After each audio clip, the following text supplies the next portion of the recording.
This video has been adapted from the 4-part series on supported decision-making created by the Rhode Island Center for Supported Decision-Making and Advocates in Action RI. The video runs for 40 minutes and includes descriptions of the 50 slides and the information presenters shared with attendees during class. Please note, although we'll be sharing some legal information about guardianship in this presentation, this is not legal advice. If you have any legal questions about this topic, we recommend you consult a lawyer. Slide 1. Welcome to our course on supported decision-making. The two images on this slide show, Image 1. The logo for the RI Center for Supported Decision-Making, and a photo of the Sargent Rehabilitation Center, where the center is located. Image 2. The Advocates in Action logo, which is a blue stick figure inside a circle of yellow stars over a map of Rhode Island. This course is brought to you by the Rhode Island Center for Supported Decision-Making, in partnership with Advocates in Action RI. Slide 2. Introductions. The three images on this slide show the names of today's presenters, along with the logos for the organizations they represent. Crystal Cerullo is an individual and family support specialist at the Paul V. Sherlock Center on Disabilities. Deanne Gagney is a self-advocacy coordinator for Advocates in Action Rhode Island. Kate Sherlock, Esquire, is a consultant at Sargent Rehabilitation Center's Regional Resource Center.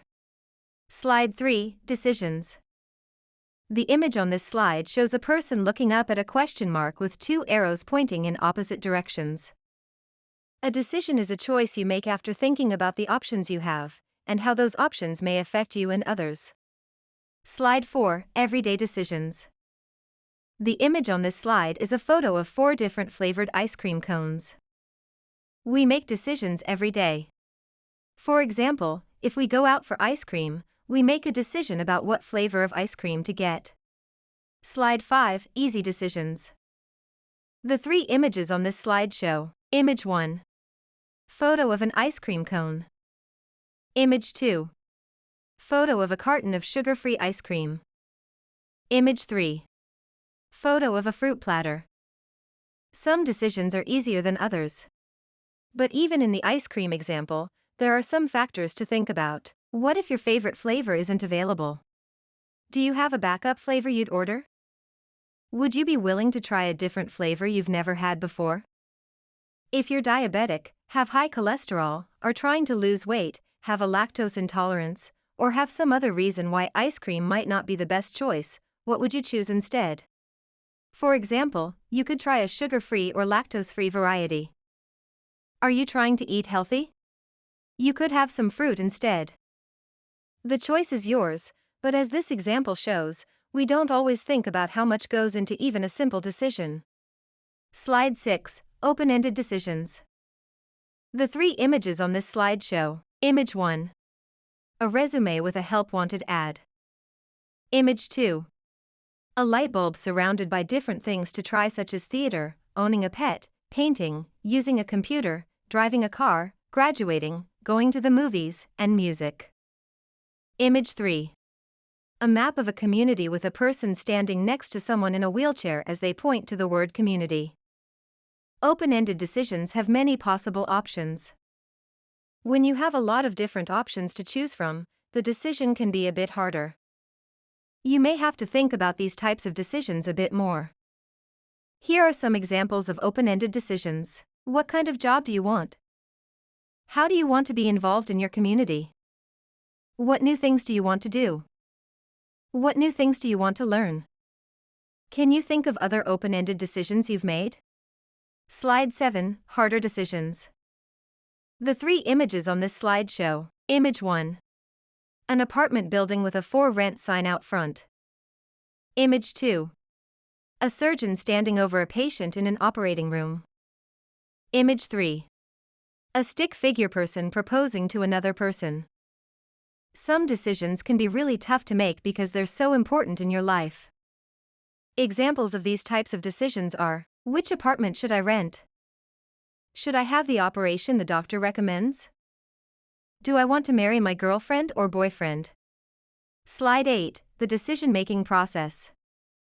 The image on this slide shows a cartoon person moving along a path of arrows that are labeled 1, 2, 3, and so on. A process is a series of steps people follow to get something done. There are decision-making processes we can use to help us make decisions. We're going to talk about just one type of process today. Please keep in mind that you don't have to use this exact process. If you choose to use this process, you don't have to use all the steps we'll discuss for every decision. Slide 9, what's coming next? The three images on this slide show: Image 1. A light bulb with the word learn under it. Image 2. A target with arrows in and around it, with the word practice under it. Image 3. A group of cartoon people with speech bubbles over their heads, with the word discuss under it. Before we move on, let's go over what we're going to be doing next in this class. First, we'll learn about the process to make decisions. Then we'll practice making some decisions together using the process. Lastly, we'll discuss the decisions we made, and whether you thought the process was helpful in making them. Slide 10, the 5-step process. The image on this slide shows a decision-making process chart with 5 steps that we'll list below. These are the 5 steps to the decision-making process we'll talk about today. We'll go into more detail about these steps in the coming slides, but here's a quick look at the steps. Step 1. Identify the decision or choice you need to make. What are you trying to decide? Step 2. Collect information about the choice so you can make an informed decision. Step 3. Review and understand the information you collected. Consider the possible outcome of your decision. Step 4. Make a decision and tell the people who need to know about your choice. Step 5. Evaluate the outcome. Think about how the decision turned out. Step 11. Identify the decision. The image on this slide shows a cartoon person with question marks above her as she holds up one box labeled A and another box labeled B. You can't make a decision without knowing what you're deciding about. One way to do this is to turn your decision into a question. For example, let's say you need to decide about a new housing situation. It's hard to make a decision about housing if it's unclear what you're trying to decide, so ask yourself questions that will make it easier to understand. For example, ask where would I like to live, or who would I like to live with? When you ask questions like this, it helps you to make a better decision. Slide 12, Step 2, Collect information. The 2 images on this slide show: Image 1. A clipboard listing information with a label choice above it. Image 2. A clipboard listing information with the label choice B above it. When making a decision, try to collect as much information as you can about all possible options. Keep in mind that no decision is guaranteed to be the perfect decision.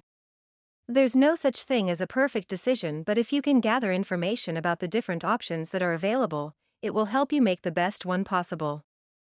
Let's keep going with the housing example we talked about in the last slide. You asked yourself where you'd like to live, and with whom. And you thought you'd like to live alone in an apartment.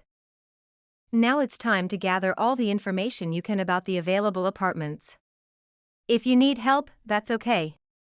That's the whole point of supported decision-making. Ask people that you trust to help you find an apartment where you can live alone. Slide 13, Step 3, Review the information. The 3 images on this slide, which are centered between choice A and choice B, show: Image 1. A clipboard with information on it and a green thumbs up above it. Image 2. A clipboard with information on it and a yellow thumb sideways above it. Image 3. A clipboard with information on it and a red thumbs down below it. Once you've collected all the information you can about the decision you need to make, go over it again. What does this information mean? Does it make you lean toward a decision one way or another? Using the information you collected, make a list of pros, cons, and neutral points. Pros are positive things that may happen if you choose a certain way. Cons are negative things that may happen if you choose a certain way. Items on the neutral list are neither positive nor negative. These things may also happen if you choose a certain way, but they don't affect your decision. If you select choice A or choice B, what do you think the results would be of that decision? Would it be something you want, or something you don't want? How would it affect others? When you make a decision, remember to consider all of your options and the different outcomes they may have first. Let's think about this using the housing example we already talked about. With the information you gathered about possible apartments, you can make a list of the good and bad things about each one. Doing this will help you decide what is most important to you. If there's one apartment that you like, but after listing out the facts about it under the good or bad list, you realize that you don't want to live so far from your best friend, or your favorite coffee shop, or the nearest bus stop. So, realizing that the cons outweigh the pros, you decide not to choose that apartment. Slide 14, Step 4, Make the decision. The image on this slide shows a cartoon person selecting choice B, while choice A is faded out. Once you've thought about the decision you need to make, you've collected all the information you can about the decision, you've gone over the information again, weighing the good and bad for whichever way you choose. Now it's time to make your decision. Remember the most important thing about making a decision: no decision is perfect. The only thing you can do is make the best decision you can with the information you have. Once you've made your decision, with help from some trusted people, share your decision with those who need to know. In the housing example we've been using, let's say that you chose an apartment. Your decision is made. Now you need to let the people who manage that apartment know that you'd like to live there and begin whatever rental process they have in place. You may also need to let your current landlord, friends, or family members know that you're moving. Slide 15, Step 5, Evaluate the decision. The image on this slide shows a magnifying glass examining choice B. Evaluating the decision means thinking about how everything turned out. Was it something positive, negative, or a little bit of both? What impact did it have on you? Did it affect you in a good or bad way?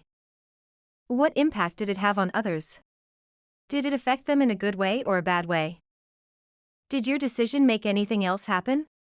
Sometimes, the choices we make have other unexpected outcomes or consequences. Did something else happen as a result of your decision? What did you learn from your decision? These are all excellent questions to ask. Sometimes, you won't know the answers until a bit of time has gone by, as in the example of the housing decision. You may not know for a few months if you like the decision you've made. But asking these questions, once you see how it all turns out, helps you to make even better decisions in the future. Once again, let's take a moment and remember that there's no perfect decision. Maybe your decision turned out to be a mistake. That's okay. Mistakes are the best teachers when it comes to making decisions. Everyone makes mistakes, that's how we learn. Slide 16, Practice time. The two images on this slide show: Image 1. The 5-step decision-making process chart. Image 2. A photo of 4 different flavored ice cream cones. You can practice using this process by making a simple decision. For example, imagine you invited some friends over for ice cream, but you can only get one flavor. Use the 5-step process we discussed to figure out what kind of ice cream you'd serve. Slide 17, More practice time. The two images on this slide show: Image 1. The 5-step decision-making process chart. Image 2. A neighborhood map with the word community, and a person standing next to someone in a wheelchair as they point to it. Let's use the 5-step process again to practice making a bigger decision. For this exercise, imagine that you want to get out into the community and do something that interests you. How would you decide what to do? In this instance, there could be several things you'd enjoy, but you may not have enough money to do all of them. You may need staff support, but you only have a limited number of hours available. If you use a wheelchair, you need to know if a place is accessible. In some cases, you might not even know what you'd like to do. What are some other factors you'd need to consider to make this decision? Slide 18, Discussion time. The image on the slide is a group of cartoon people with speech bubbles over their heads. Think about how the 5-step process helped you make a decision. Did it help to make the decision-making process a little easier? Did it help to have people helping you with the process? Is there a step that you really liked? Is there anything you would add to this process to make it better? Is there a step you wouldn't bother using in your real-life decisions? How could you use this process in your everyday life? Slide 19, Other practice ideas. The two images on this slide show. Image 1. The 5-step decision-making process chart. Image 2. A target with arrows in it and around it, and the word practice under it. If you want more practice, use this 5-step process to make some everyday decisions. Here are some examples you can use to practice. What to wear. What to watch on TV. What time to get up or go to bed. Where to go on vacation. What new things can you learn about or try doing? Whether to live independently. Whether to change jobs or maybe get a job. Whether to have an operation. Think of the possible decisions you want to make and practice this 5-step process. Slide 20, Decision-making is a skill.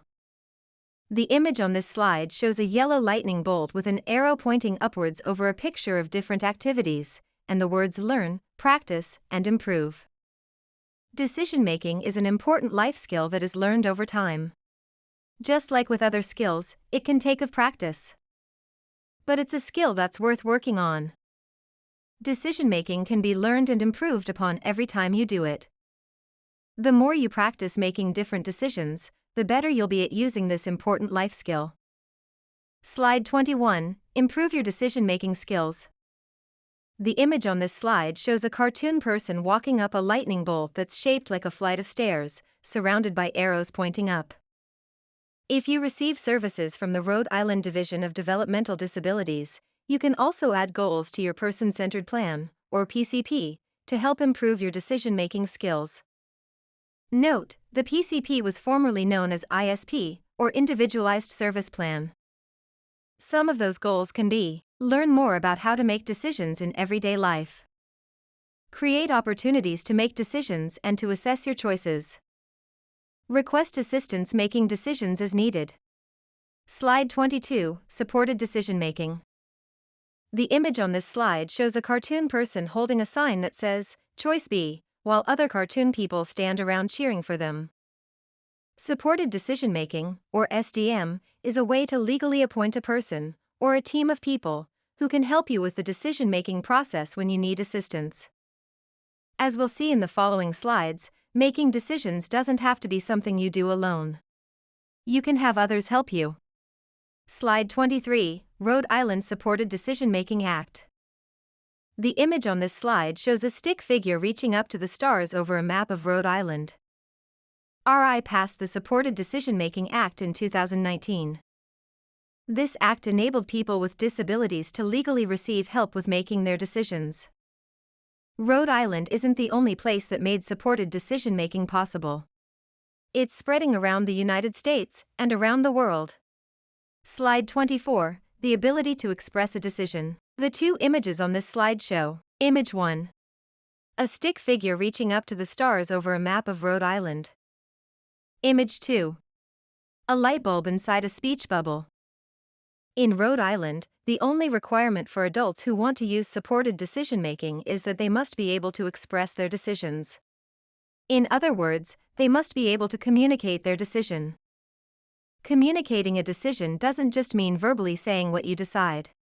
You can write it, use a communication board, nod or shake your head, use sign language, or any other way that you use to communicate. Slide 25, SDM is an alternative to guardianship. The two images on this slide show. Image 1. A map of Rhode Island with a stick figure reaching up to the stars on it. Image 2. A cartoon person choosing a star from a variety of other shapes.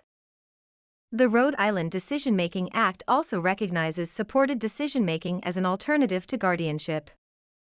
This means that, rather than having the court appoint a guardian, those who may need some assistance, but are still able to express their choice, can use supported decision-making instead.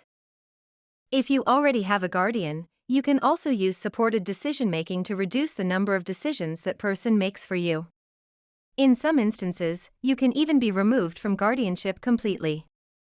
Slide 26, SDM supporters. The image on this slide shows a group of cartoon people cheering and giving a thumbs up. If you use supported decision-making, the people who can legally help you with the decision-making process are called supporters. Your supporters will be people you choose to help you, who also agree to do so by signing a legal document. We'll talk more about this in the following slides. Slide 27, people who are eligible supporters. The image on this slide shows 3 smiling cartoon people with a green checkmark below them.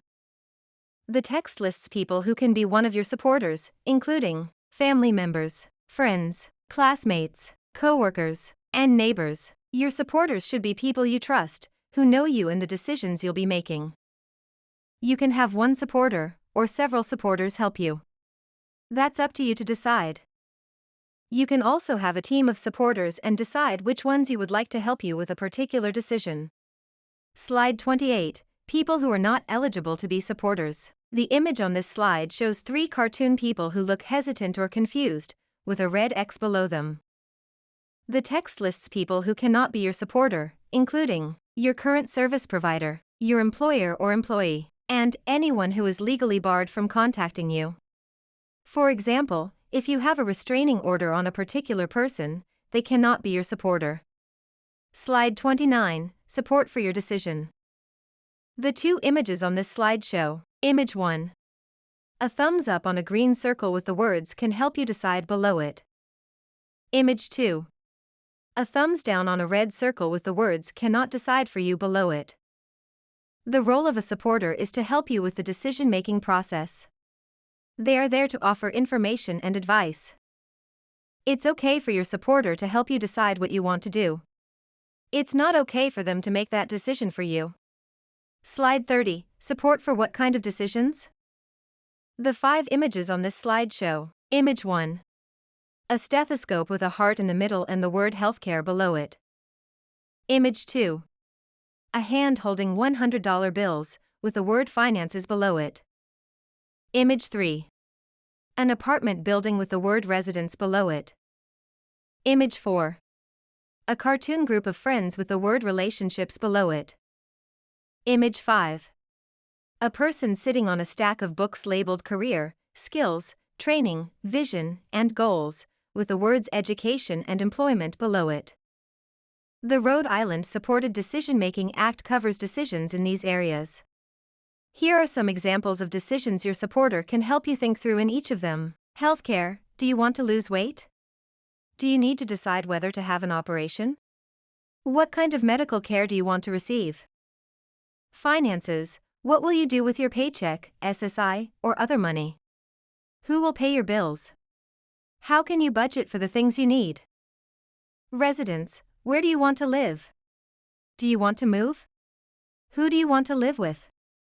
Relationships, how do you want to interact with the different people in your life, such as family, friends, coworkers, and neighbors?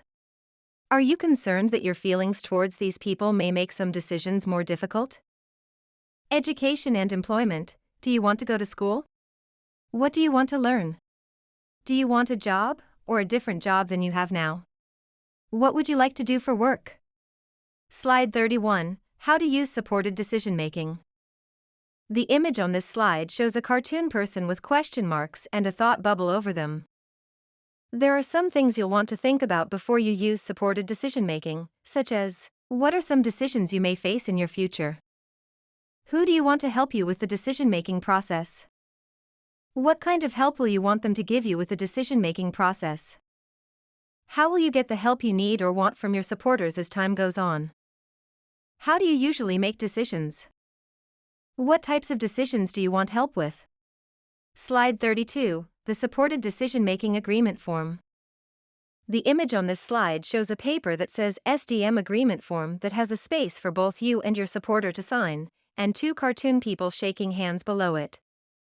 If you choose to use supported decision-making, and you've prepared as much as possible, you are ready to complete a Supported Decision-Making Agreement Form. You can find a copy of this form on the Rhode Island Center for Supported Decision-Making website at www.sergeantcenter.org/regional_resource_supported_decision_making. The form includes questions for you to answer, such as, who do you choose to be your supporters? Which decisions will each supporter help you with? How long do you want the agreement to last?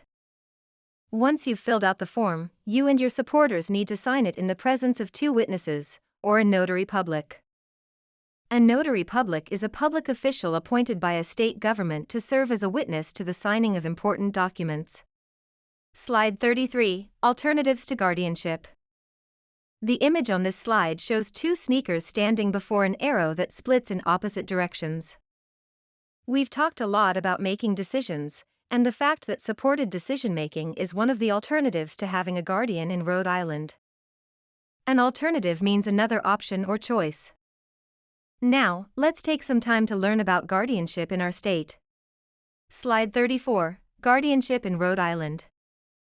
The image on this slide is a photo of a judge's gavel on top of a law book that says guardianship. Although many people use the term guardianship, as we'll discuss in the next few slides, Rhode Island law limits the scope of what it covers, which is why we refer to it as limited guardianship. And while we're sharing some legal information about limited guardianship in this presentation, please note that this is not legal advice. The information we share is meant to help you better understand guardianship, and how supported decision-making is one of several alternatives that are available in our state. If you have any legal questions about this topic, please consult a lawyer. Slide 35, What is a guardian? The image on this slide shows 2 adult stick figures and 2 child stick figures holding hands in front of a judge's gavel. One way to understand the role of a guardian is to look at the responsibilities parents have for their children. Until they are 18 years old, parents have the duty to care for and provide for their children. They also have the authority to make decisions for them. But once a child turns 18, they become a legal adult. This is called the age of majority. Legally, it means they can make their own decisions about their lives, instead of their parents continuing to make them. If a person has a guardian when they reach the age of majority, it means a court has appointed someone to make decisions for them. As we'll see in the following few slides, the fact that guardianship is limited in Rhode Island means that the decisions your guardian makes for you can only be in the areas that are listed in state law. Slide 36, Probate Court. The image on this slide is a photo of the town hall in Johnston, Rhode Island. If someone, such as one of your parents, wants to become your guardian, they must go to a probate court and explain to the judge why you cannot make your own decisions. In Rhode Island, adult guardianship matters are decided by the probate courts. Each city and town has its own probate court, which is usually located in the city or town hall. Slide 37, the Decision-Making Assessment Tool. The image on this slide is a photo of a doctor talking to their patient while filling out a form. Before anyone can go to probate court to become your guardian, they must have a qualified professional, preferably a doctor, fill out something called the Decision-Making Assessment Tool, or DMAT. The DMAT is used to indicate your ability to make decisions in 4 areas: healthcare, finances, residence, and relationships. The probate courts prefer that people present evidence from expert witnesses, which is why doctors are often the ones who complete the DMAT. Slide 38, the Limits of Limited Guardianship. The image on the slide is a photo of a judge tapping his gavel. When you are over 18, and someone is seeking to be your guardian, it doesn't mean they will be able to make every decision for you. In Rhode Island, guardianships are limited to the decisions that an adult isn't able to make for themselves. This is why it's vital to have a qualified professional, such as your doctor, who knows you, be the person to complete the DMAT form. The probate court will use this form to determine the areas where you need guardianship, and the areas where you can make your own decisions.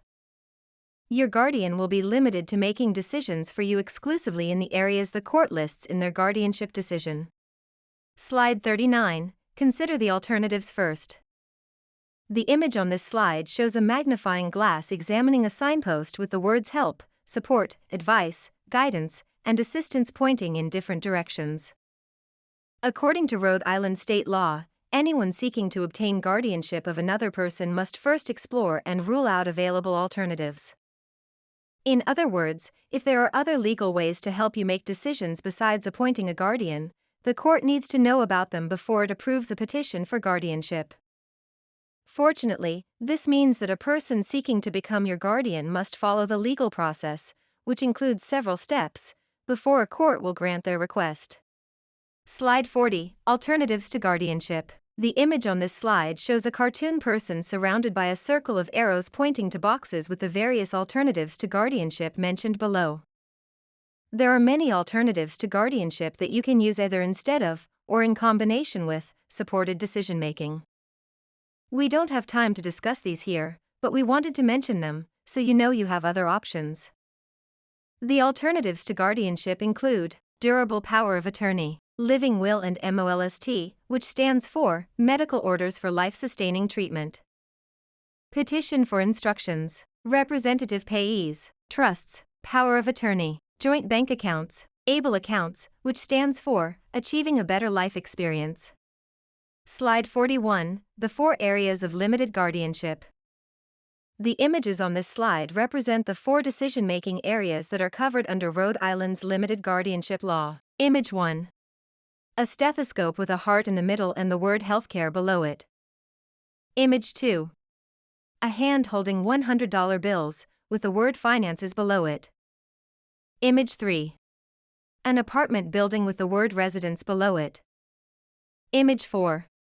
A cartoon group of friends with the word relationships below it. Slide 42, Guardianship can be limited to one area. The images on this slide show the 4 decision-making areas covered under Rhode Island's limited guardianship law, with only decisions about finances selected. Image 1. A faded stethoscope with a heart in the middle, the word healthcare below it, and a red X over it. Image 2. A hand holding $100 bills with a green circle around it, and the word finances below it. Image 3. A faded apartment building with the word residence below it, and a red X over it. Image 4. A faded cartoon of a group of friends with the word relationships below it, and a red X over it. Guardianship can be limited to just one of the 4 decision-making areas. For example, if the court determines that you're not able to make decisions about your finances, your guardianship would be limited to that area. But you would make your own decisions regarding healthcare, residence, and relationships. Slide 43, Guardianship can be limited to several areas. The images on this slide show the 4 decision-making areas covered under Rhode Island's limited guardianship law, with only decisions about healthcare and finances selected. Image 1, a stethoscope with a heart in the middle, circled in green, with the word healthcare below it. Image 2. A hand holding $100 bills with a green circle around it, and the word finances below it. Image 3. A faded apartment building with the word residence below it, and a red X over it. Image 4. A faded cartoon of a group of friends with the word relationships below it, and a red X over it. Guardianship can also be limited in more than one of the 4 decision-making areas. For example, if you only need help making decisions about finances and healthcare, your guardianship would be limited to those 2 areas. But you would make your own decisions regarding residence and relationships. Keep in mind that, if you don't have a guardian for certain areas of decision-making, you can still ask for advice. For example, if you have a parent who has limited guardianship over your healthcare and financial decisions, you can still ask for advice or help making decisions about residence and relationships. Slide 44, Guardianship can be limited within a decision-making area. The 3 images on this slide show. Image 1. A stethoscope with a heart in the middle, circled in green, with the word healthcare below it. Image 2. A surgeon standing over a patient in an operating room. This image has a green checkmark below it. Image 3. A collage that represents different types of medical decisions, such as blood pressure, weight, and medication. This image has a red X below it. If you have someone appointed as your guardian in one or more areas of decision-making, the guardianship can still be limited within those different categories. For example, let's say you have a guardian for your healthcare decisions. The court can still limit that person to making decisions about major medical procedures, like operations. In this example, you would be the one to determine what you want to do for the rest of your healthcare decisions.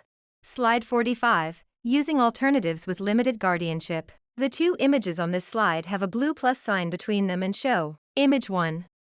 A surgeon standing over a patient in an operating room with the words, "Limited guardianship" below it. Image 2. A collage that represents different types of medical decisions, such as blood pressure, weight, and medication with the words "Supported decision-making" below it. Remember that you can also use other alternatives for any decision-making areas where you don't have a guardian. Using the example from the previous slide, if your guardian makes decisions about major medical procedures, and you're responsible for other healthcare choices, you can still get help understanding what your options are by using alternatives, such as supported decision-making. Slide 46. Remember, you have options. The image on this slide shows a person pointing up to pictures representing the 5 different areas of decision-making we've discussed: healthcare, finances, residence, relationships, and education and employment. As we've discussed, there are a variety of options when it comes to making decisions about your life. Fortunately, none of these options should take away all of your decision-making power. Even if the court determines that you cannot make your own decisions in any of the 4 areas of limited guardianship, it doesn't mean your guardian will control every aspect of your life. You're still entitled to have your own opinions. And you can still make everyday choices, such as what to watch on television, what color to paint your bedroom, or what kind of music to listen to. Nobody should be making every decision in your life, not even your guardian. Slide 47. Your rights under guardianship. The image on this slide shows a bunch of raised hands, some making peace signs and fists, and a sign above them that reads "Know your rights." If someone is your guardian in one or more areas of your life, you still have rights, which include: your guardian can only make the decisions for you that the probate court authorizes them to make. Your guardian must make decisions in your best interest. You may request a review hearing if you can show the court that your guardian has made decisions that are not in your best interest. If you're able to make more decisions or use alternatives, you can ask your guardian to change what is covered in your guardianship, allowing you to have more independence in those areas. If they refuse, you can also go to court and ask them to revise what's covered in your guardianship order. If you're able to make all of your own decisions, or to do so by using alternatives, you can also ask the probate court to release you from the guardianship. Slide 48. Hearing rights. The image on this slide shows a cartoon judge sitting at her desk with a gavel. If anyone goes to court to obtain guardianship for you, remember that you have the following rights. You have the right to be at the hearing. You have the right to be represented by someone who knows the law.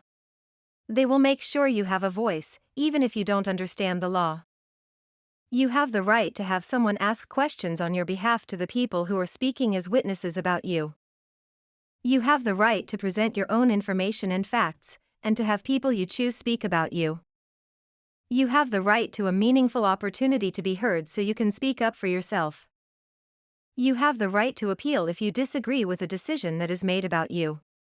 You may file an appeal if you have reasons why you disagree with the probate court's decision.